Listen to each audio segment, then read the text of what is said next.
got ourselves the Clippers interested in Kyle Lowry, Fred VanVleet.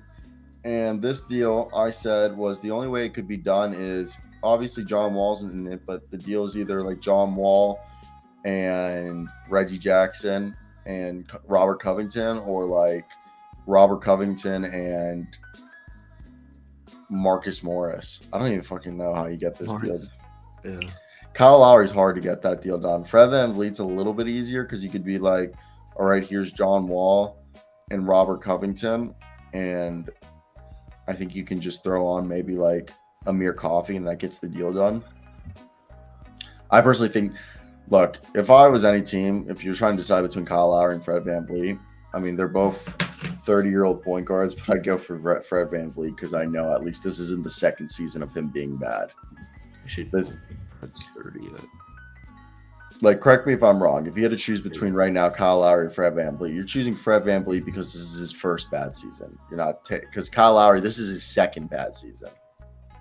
And I always think the reason Fred gets injured shoots bad is because he plays 40 minutes a night every year and then gets. If he played on a team like the Clippers where they're like, bro, you just have to play 25, Fred would be like, oh my God, man, I haven't played 25 minutes a night in like forever.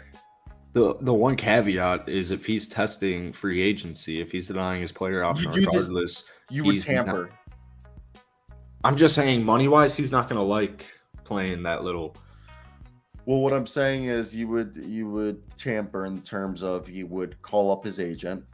Obviously, this is not illegal, but this is how you get around tampering. You're the Clippers, and before you would do the trade, you would call up his agent because there's nothing wrong with talking to agents as a front office executive, and you'd be like, could you relay a message to Fred and be like, if we made a trade for him and gave him this role, he'd be our starting point guard, but he would be in a rotation with, Reggie Jackson and, Terrence Mann playing 25 minutes to 30 minutes a night, but we will honor him a contract of 4 years, $100 million, or, something like that, regardless of what his production is.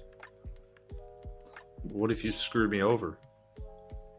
You don't do that. If you make if you agree in principle to something, it's a very bad look to go back on that deal unless the player's completely shit. Unless like the complete player's like absolutely like where it's like the player just even tells you like, hey, scratch that deal. Like it's in our both interest to go other ways.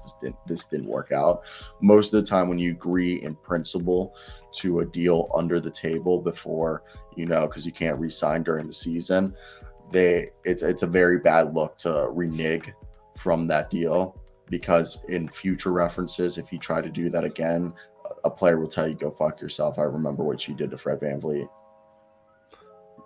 Yeah, so I don't see any of that.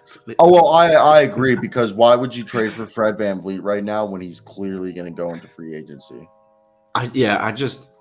I don't think Toronto. As the days go by, I wouldn't be surprised if Fred gets traded, but I don't know if the Clippers can make it happen. He is 10 years younger than Kyle Lowry, so that helps. Well, it goes back to if we pivot from here, I want to find the dude, trade Damian Lillard. Oh my goodness, I'm so sick of this.